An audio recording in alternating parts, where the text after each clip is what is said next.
The American dream without a house? Well, the New York Times said, believe it, this was just a few months ago in an article.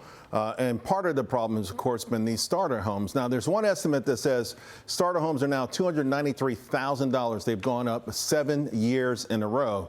And the average price, we do know, of a starter home, it tops $1 million in 233 cities. $1 million bucks. That was only 85 cities in 2020. But the question is that starting to change here a little bit? Pending home sales climbed 6.1% in March. Now, here's the thing. Wall Street was expecting 1.0%, just 1%, the chart behind me. So that's great news. Unfortunately, the following chart will underscore just how far this number has to go. We are way down there, folks. But my next guest says that with President Trump's leadership, we are making the American dream of home ownership affordable again. I want to bring in now from the White House, Federal Housing Finance Agency Director and Fannie Mae Chairman, Bill Pulte. Hey, Bill, great to see you, my man. You know, these days we'll take any green shoots we get in housing. That pending home sales number was impressive. Is this a start or something?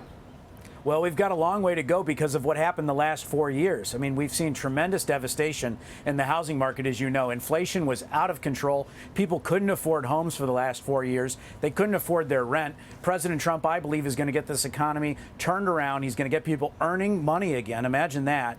And frankly, I think over the next 4 years, we're going to get the American dream back in this country. Hey, let's talk quick about how Fannie Mae works. And, you know, there's been a lot of slings and arrows and a lot of anxiety and frustration with the agency.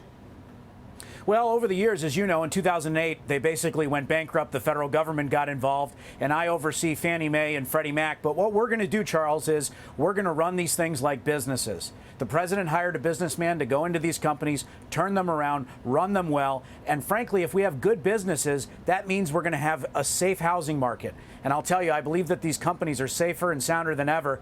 And we got a lot of work to do, but we'll get it done. How do you leverage the number? The reason, how do you leverage it? Because first quarter this year, I'm looking at the financials, $76 billion in liquidity to support the housing market.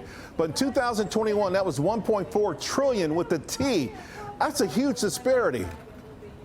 Well, as you know, over the last 4 years, President Trump had an amazing first term. People could afford to buy a home. But in the last 4 years, it's been devastated. So we're reversing it. We're going to fix it. We're going to turn it around. Frankly, Charles, we had 16,000 employees at these companies, and almost 90% of them were working from home. Still, there was nobody in these buildings, Charles. It was crazy. We ordered everybody back to work. People love being back to work. We're going to get mortgages written in this country, and we're going to do it in a safe and sound way, and we're going to get the American dream back. Hey, Bill, you got a huge following on Twitter. I put out you're coming on the show. I would say overall the number one question was fraudulent FHA loans. Is that something you can talk about? We are absolutely going to focus on mortgage fraud. Look, there's no room for mortgage fraud. It's crazy. People are saying that they're earning more money than they are, that they live in homes that they don't live in. This stuff has to stop. And as the regulator of Fannie Mae and Freddie Mac, we can't have a 2008 again. And that's not going to happen under President Trump's leadership. So we are going to fix this housing market. We're going to turn around what's devastated the housing market for 4 years.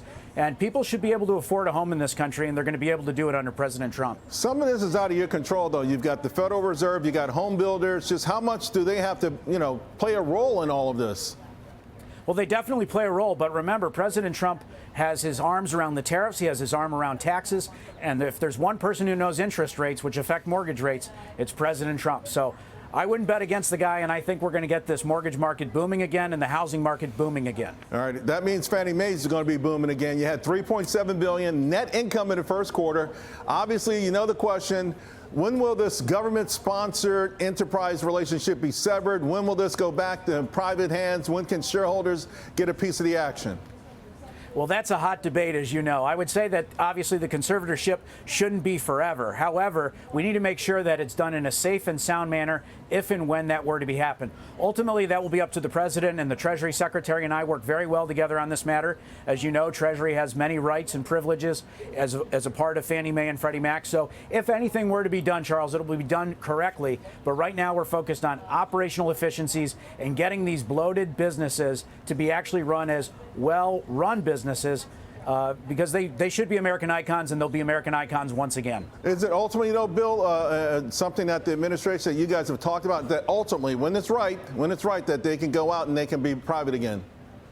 I don't think anybody thinks that conservatorship should be forever. However, obviously, we don't want there to be any interruption in the mortgage market. We need a safe and sound mortgage market, including making sure that there's not upward pressure on rates, and that's what we're laser focused on. All right. Well, you've been in a short period of time. You're already doing a great job. Thanks a lot. We'll talk to you again real soon. Good to see you, my friend. All right. Thank you.